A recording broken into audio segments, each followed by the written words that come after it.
నమస్కారం. ఈరోజు మనం పాఠశాలల నిర్మాణానికి సంబంధించిన నిధులపై ప్రభుత్వం ఇచ్చిన కొత్త ఆదేశాల గురించి తెలుసుకోబోతున్నాం. మరింకెందుకు ఆలస్యం, నేరుగా విషయంలోకి వెళ్ళిపోదాం. అంతకన్నా ముందు అసలు ఈ కథ ఎక్కడ మొదలైందో చూద్దాం.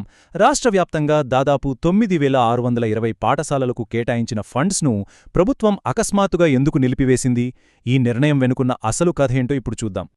సరే, మొదటగా ఈ ఫండ్స్ ఎందుకు ఫ్రీజ్ అయ్యాయో ఆ బ్యాక్గ్రౌండ్ ఏంటో చూద్దాం.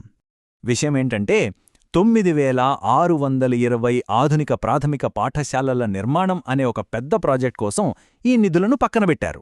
అయితే ఆ డబ్బును పేరెంట్ కమిటీ అకౌంట్లో నుంచి అస్సలు తీయద్దని అధికారులకు స్ట్రిక్ట్ ఆర్డర్స్ ఉండేవి. అంటే ఆ పెద్ద ప్రాజెక్ట్ అయ్యే వరకు ఈ నిధులు సేఫ్గా ఉండాలన్నది ప్రభుత్వ ఆలోచన అన్నమాట. అయితే సరిగ్గా ఇక్కడే కథలో అసలు ట్విస్ట్ వచ్చింది. గ్రౌండ్ లెవెల్ నుంచి ఒక చాలా ముఖ్యమైన రిక్వెస్ట్ ప్రభుత్వానికి చేరింది. ఇక్కడ మనం గమనించాల్సిన విషయం ఏంటంటే, ఈ మార్పు కోసం అడిగింది ఎవరో కాదు, క్షేత్రస్థాయిలో నిజంగా సమస్యలను ఎదుర్కొంటున్నవాళ్లే. కొంతమంది హెడ్మాస్టర్లు అలాగే ప్రజాప్రతినిధులు కలిసి ప్రభుత్వానికి ఈ విజ్ఞప్తి చేశారు. వాళ్ల ఉద్దేశం చాలా సింపుల్ అండ్ క్లియర్. ఫండ్స్ రెడీగా ఉన్నా పనులు ఆగిపోయాయి, కాబట్టి ఆ డబ్బును వాడుకుని కనీసం అత్యవసరమైన పనులైనా మొదలుపెట్టేందుకు పర్మిషన్ ఇవ్వండి అని కోరారు. ఇది చాలా ప్రాక్టికల్ రిక్వెస్ట్ కావడంతో ప్రభుత్వం దీనిమీద దృష్టి సారించాల్సి వచ్చింది. సో గ్రౌండ్ లెవెల్ నుంచి వచ్చిన ఈ విజ్ఞప్తిని ప్రభుత్వం సీరియస్గా తీసుకుని ఈ సమస్యకు పరిష్కారంగా కొన్ని కొత్త గైడ్లైన్స్ను రిలీజ్ చేసింది. ఇప్పుడు ఆ వివరాల్లోకి వెళ్దాం. అంటే ప్రభుత్వం ఆ అభ్యర్థనను పరిగణలోకి తీసుకుని ఆగిపోయిన పనులను మళ్లీ మొదలుపెట్టడం కోసం నిధుల వాడకంపై ఇప్పుడు కొన్ని పర్మనెంట్ ఇన్స్ట్రక్షన్స్ ఇచ్చిందన్నమాట.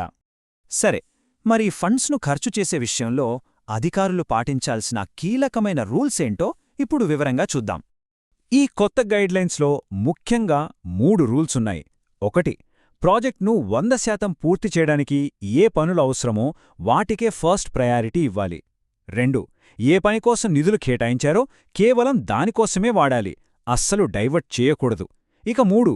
ఒకవేళ వేరే పనులకు వాడాల్సి వస్తే తప్పనిసరిగా జిల్లా కలెక్టర్ నుంచి ముందస్తు పర్మిషన్ తీసుకోవాలి. ఈ ఆదేశాల్లో ఈ మాట చాలా ముఖ్యం. నిర్దేశించిన మార్గదర్శకాలను ఖచ్చితంగా పాటించాలి అని చెప్పడం చూస్తే ప్రభుత్వం ఈ విషయంలో ఎంత స్ట్రిక్ట్గా ఉందో మనకర్థమవుతుంది. అంతేకాదు, ఈ ప్రాసెస్లో హెడ్మాస్టర్లకు కూడా కొన్ని క్లియర్ రెస్పాన్సిబిలిటీస్ ఇచ్చారు. అవేంటంటే, పనులెలా జరుగుతున్నాయో ఎప్పటికప్పుడు దగ్గరుండి చూసుకోవాలి, ప్రతి ఖర్చుకు పక్కాగా రికార్డులు మెయింటైన్ చేయాలి, ఇంకా ఏమైనా సమస్య వస్తే వెంటనే పై అధికారుల దృష్టికి తీసుకెళ్లాలి. రైట్, ఇక్కడే మనందరికీ ఒక డౌట్ వస్తుంది. అనుకున్న పని మొత్తం పూర్తి చేయడానికి డబ్బులు సరిపోకపోతే అప్పుడేం చేయాలి? దీనికి కూడా ప్రభుత్వం ఒక క్లియర్ సొల్యూషన్ ఇచ్చింది. దీన్ని ఒక చిన్న ఉదాహరణతో అర్థం చేసుకుందాం. ఫర్ ఎగ్జాంపుల్, ఒక స్కూల్లో 5 క్లాస్ రూమ్లు కట్టాలి అనుకుందాం.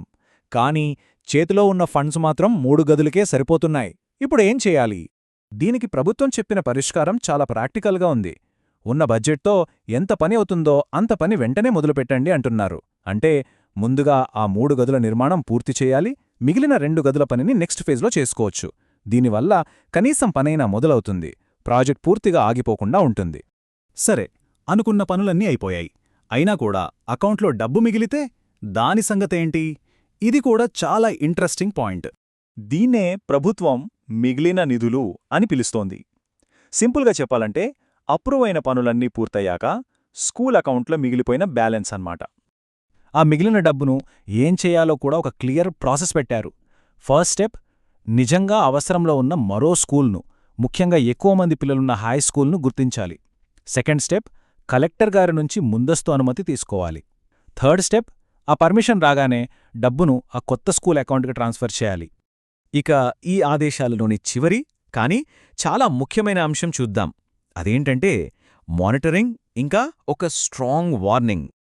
అధికారులకు ప్రభుత్వమిచ్చిన ఫైనల్ ఆర్డర్స్ ఇవి. ఖర్చుకాని నిధులు ఏమున్నా వాటిని వాడి ప్రాజెక్టులను 100% కంప్లీట్ చేయాలి. ఈ కొత్త రూల్స్ను కింది స్థాయి సిబ్బంది అందరికీ క్లియర్గా చెప్పాలి. అన్నింటికన్నా ముఖ్యంగా ఈ గైడ్లైన్స్ను అందరూ ఖచ్చితంగా ఫాలో అయ్యేలా చూసుకోవాలి.